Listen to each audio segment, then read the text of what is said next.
Hey guys, welcome back to Let's Play Final Fantasy IV. And now that we've retrieved the, the Light of the Desert in this translation, we can go back and rescue Rosa as long as this guy gets out of the doorway. Yes, they block you, and for whatever reason you can't walk through stupid NPCs in this game. And they'll give you a little option here, find the item you need. If you select anything else, it doesn't do anything, so no funny dialogue or anything like that. You shine the light. It's a gem. So what, you just pull it up to a candle and shine the light through? That doesn't make any sense. But, oh well. It is what it is. It's an old Final Fantasy game. I'm completely content to look at it and see that it's completely BS and be really happy with that. Though, if you tried to do that in a more recent title, you can't really get away with that in my eyes. She heard we died? Yeah, who's Golbez? King of Baron. Oh, so he's my replacement. Well, that's great. There's an instant rivalry for you. More and more authority, huh? Oh, so we're jumping to conclusions. Yay! The fire crystal from Demisian, the wind crystal from Fabul, and the earth crystal from Toroya. Okay. Taking the fire crystal. Yes, this is our spoony prince. I mean, our prince of Damsine. What? Sorry. Can't really do anything about it. You are kind of spoony. Okay. Fabul is next. So, that's our next destination. So yeah, we're going to go without Rosa. She's still recovering from her illness here. And anyway, she's our girlfriend. What could she possibly be useful for in a Final Fantasy game? She's supposed to stay at home. Isn't that what they normally do with the girlfriend in the Final Fantasy game? Either that or she's, gets killed or hurt to advance the story. Oh, so she can't cast fire. Oh, I bet you that has something to do with the bomb and the fire in her hometown. Ooh, sorry. Yeah, it's a real basic spell. Yeah, she's got to rest. We'll go on. Oh, so she's a white mage, huh? Well, that changes everything. Now it's just like Final Fantasy VII. Our girlfriend gets to travel with us and kick ass. Yeah, let's bring her with us. Yeah, so we might as well rest for the night, and we'll leave in the morning. Cool. What, no victory fanfare music for her joining my party? That's no fun. That night, strange sound effects could be heard from out across the water. And it drew the spoony prince out from his inn, I guess, even though that's not the inn. And now what? And we get the sad lute melody, which is actually pretty good. I like it. I guess he's mourning the loss of his wife. Yep. And all of a sudden, he's jumped by a monster! Oh, it's a Sahajin. Okay. Even though he's quite weak, basically this is a story battle, as you can kind of see here. Yeah, she's trying to remove the Spoonie from the Spoonie one. Anyway, so yeah, he is as weak as everyone thinks he is until you get to the after years and the PSP version of the game. Basically, in order to advance the dialogue, you actually have to land a hit. You can't miss. So, there we go. That's better. Believe in the heart of the cards? No. Believe in yourself. Oh, jeez. The Yu-Gi-Oh! Abridged series is really funny. If anyone hasn't watched that, go check out, what is it? Card Games FTW on YouTube. really, really awesome. The start, it's meh. And then as time goes by, the production value goes up and the frequency of the episodes goes down, so be prepared for that. One with an eternal spirit? Well, at least they didn't really impart the eternal spirit, so it's not like it's one god. This is a Japanese-based game, so Christianity, at least as far as I remember, is not the biggest religion in Japan. And we cannot let Golbez get the crystals. That's already obvious. Okay. So for all of this scene, does he get any special power boost or level up? Does he get stronger? No. It just strengthens his resolve a little tiny bit. That's it. That's all we get. Now well. I really don't like Edward as a character. I find his character is quite annoying. However, in Final Fantasy IV The After Years, I think he's got a really cool character. Later on, anyway. He actually gets more development other than being, you know, a weak bard that is afraid of everything. Anyway, I'm going to adjust my setup, and I think I'm going to have to buy a couple of things, so I'll do that, and I'll be right back. Okay, I'm back. And I cleared out a bunch of my inventory since I had a lot of stuff, and I went through the effort of equipping everyone. Rosa, I got rid of her original bow for the crossbow, and kept her with, she came with 50 iron arrows, so I just added the extra ones I already had. Gave her a plumed hat, and she already came with the rest of that. I removed the ruby rings for now, and went with iron bangles, just because now I have enough. And they're technically stronger on the defense, so that'll probably be more helpful. I guess. It's really a toss-up. But definitely, you do want to keep the ruby rings for later. They will be very useful. And other than that, nothing else changed too much with the equipment. But I did go and I sold a bunch of excess stuff. The only thing you want to keep around right now, as far as equipment goes, is you want one leather hat, one iron bangle. Keep the holy arrows. You will want them. As you can see there, there's 4 times damage against the undead.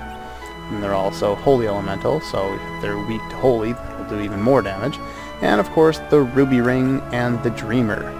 And you want this because you can actually put enemies to sleep with it, and that can be helpful at a later point. Other than that, we are all set. Oh, right, that's the other thing I did. I changed around the party formation using the form command and the change command to put Cecil in the front row and everyone else in the back row. It'll hopefully keep most of them alive, while Cecil can actually tank a little bit. So, now they were kind of talking about it earlier. We need to head to Fabul to make sure the crystal doesn't get stolen. So, we're going to head up this way. Oopsies. And all the way over here. And eventually, we will find our way to Mount Hobbs, which is why they were asking if Rydia could cast fire, because this area is barricaded by ice. And so, yeah. Can she cast fire? You can do it! Nope. And yeah, I kind of spoiled it earlier. Well, Cecil kind of realized it, but it's kind of obvious, I would think. Yeah, thanks for bringing that up, though. I'm sure that makes her feel better. That's a low-flying plane, and that's noisy. Oh well. Only one with the power to melt this ice. Many people will be in danger. You must be brave. Like Gilbert over there. Be really brave like him. Yeah, that'll help. Okay. Is she gonna do it? Jeez, I thought she was quoting Squall there for a minute. No, not that bad. Just, you know, he's the master of the ellipses, and few ellipses out of her there. And yes, this is why we could not learn fire with Rydia up to this point, no matter how high a level you are. She learns it by story point. Aww. Yay. Anyway, now she knows the fire spell, so I just want to rearrange my spells ever so slightly. And put that one down there. I probably won't ever use poison. Warp spell, maybe once or twice. Sleep spell I'll definitely want to make use of. And we've got a new enemy here. These guys are immune to fire, so do not cast fire on them.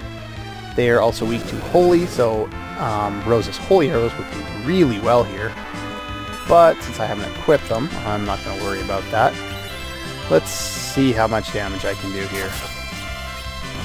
They don't have too much life. Let's see what the ice rod can do. I don't expect it to do too much. Oh yeah, oops. Here's her commands here for Rosa. White magic and prayer is like literally a prayer. You know, it's a 50% chance to cast Cure 1, or the Cure spell, on your entire party. 50% chance to work, 50% chance not. As long as she has a bow and arrow equipped, she has access to the aim command, which increases her attack accuracy to 100%. And she doesn't do a lot because, like I said, she's not equipped with the appropriate arrows, but these guys don't do enough damage for me to want to waste holy arrows on them. There'll be better uses for them later. But yeah, normally in this game, characters who use bows and arrows don't have super high hit percentages, and these guys are annoying. These cockatrices have a chance to get you stoned, and you don't want that. If you confuse them, they will stone themselves. And the gargoyle in the back, if you confuse him, he will cast Tornado, which reduces your HP to critical. But since he's confused, he'll cast it on himself. Do I need to heal? Yeah, I should probably keep Edward healed up there. And we can probably take him out with a chocobo kick. That's the other thing, is Rosa's arrows, because they're all flying, will deal more damage. Flying enemies are weak to projectiles in this game, so that's something to keep in mind. And, oh right, if you leave these guys alone, that's when they'll cast Petrify on you. So once I take out one of them, I'll definitely want to take out the other really, really quickly. And I'm just using the Ice Rod because it's more damage than her normal attack, although apparently not by much. Okay. Yeah, so let's use aim here. Should do some better damage. There we go. That's better than she was doing before. Her holy arrows do quite well here, but I'm not going to waste them because I don't really think it's all that important. Anyway, there are two doors here, and this one here leads to the right way, and I always forget which door goes to the treasure and which one goes the right way, as you learned last time.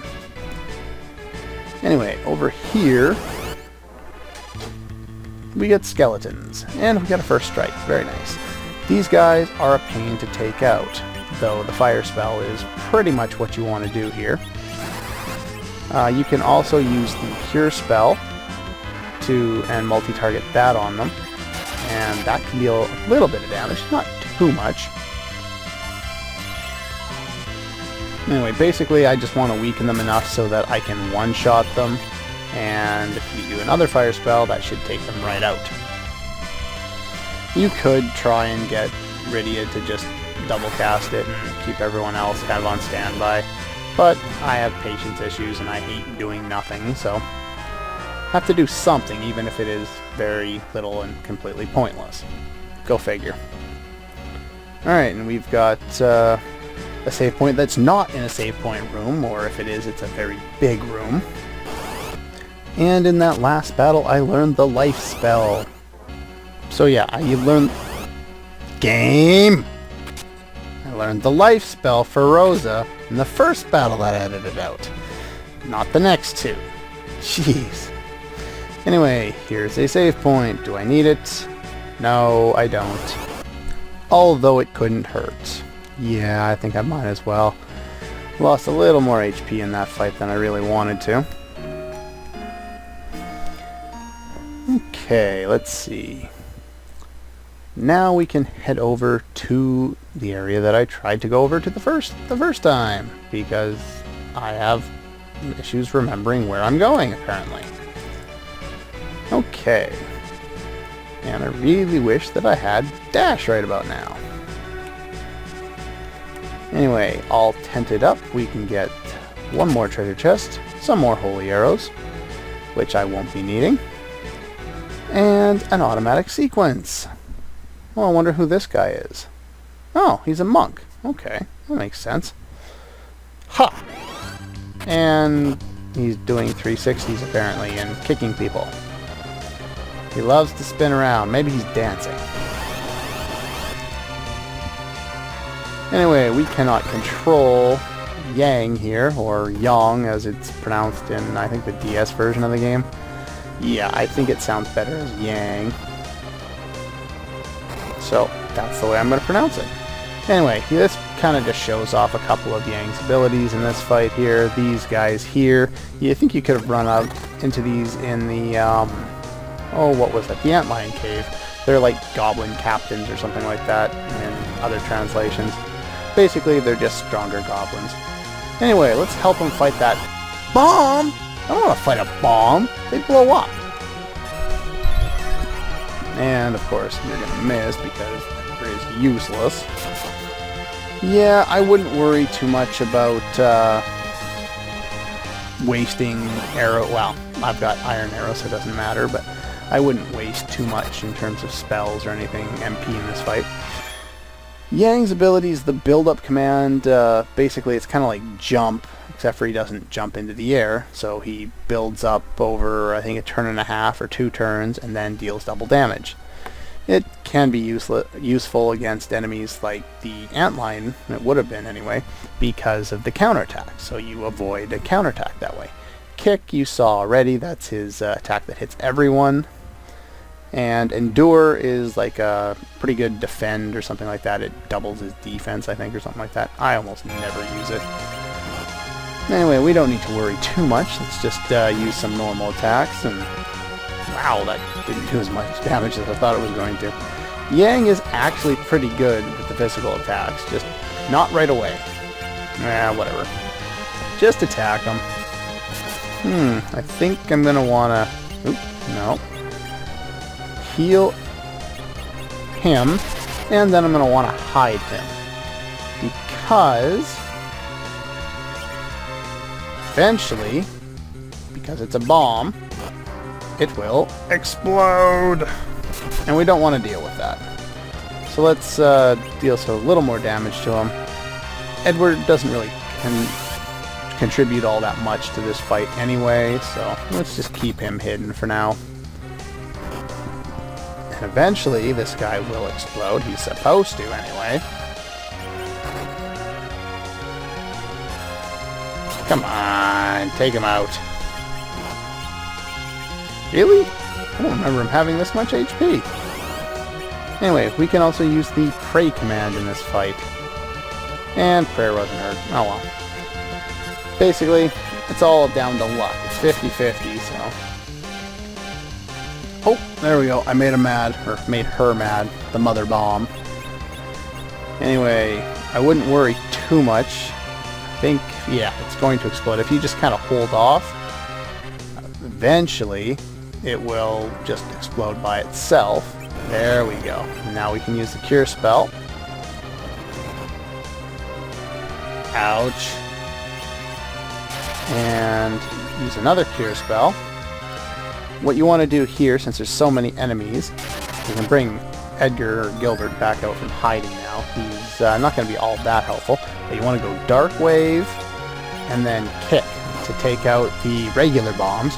The pain bombs are a little stronger, so in order to take them down, you're going to want to summon Chocobo, take out one of them, and you can use Rosa to hit another one. And let's have Edward contribute as well and see if we can take him out.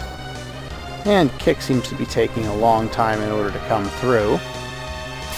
Wow, a really long time. Come on, Edward. Or, Yang there. Kick! Or did he already kick? There we go. Alright, let's take them out. If you don't kill them fast enough, they will explode, and that's not a lot of fun. But we got them. And some good experience. Cecil got a level. Nice.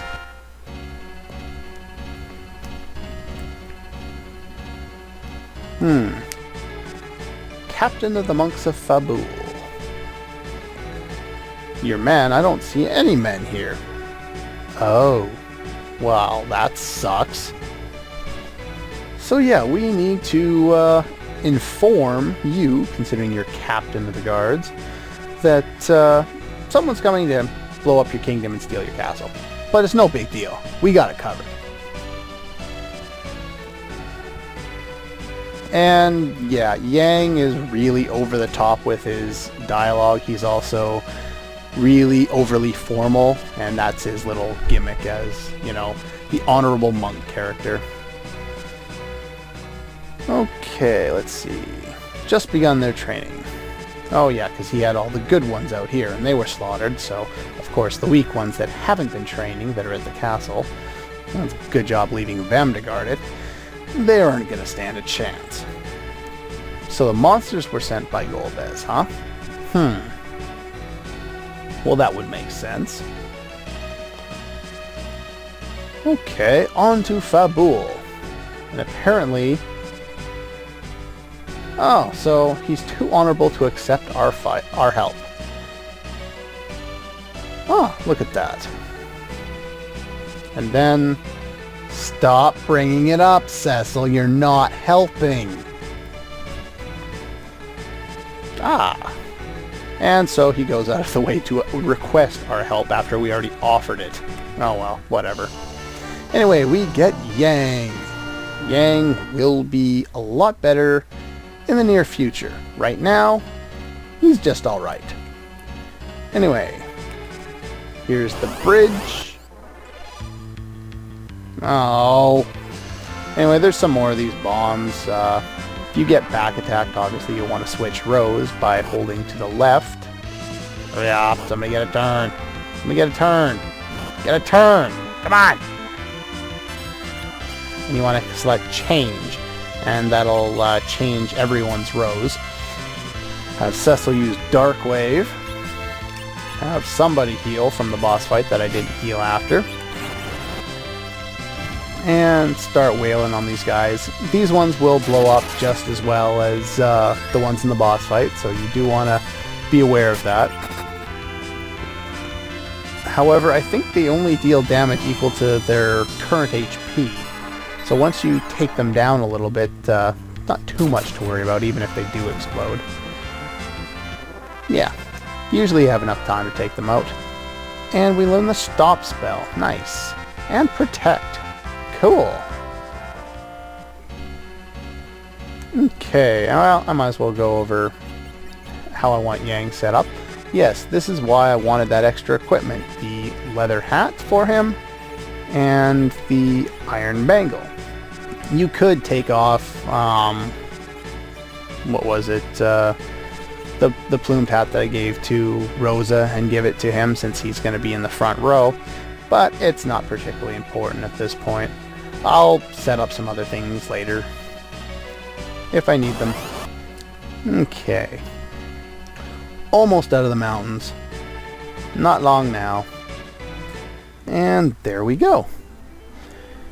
Anyway, that's all the time I have for this episode of Let's Play Final Fantasy IV. Next time we will continue on to Fabul and hopefully save it from Golbez. Alright, I'll see you guys next time.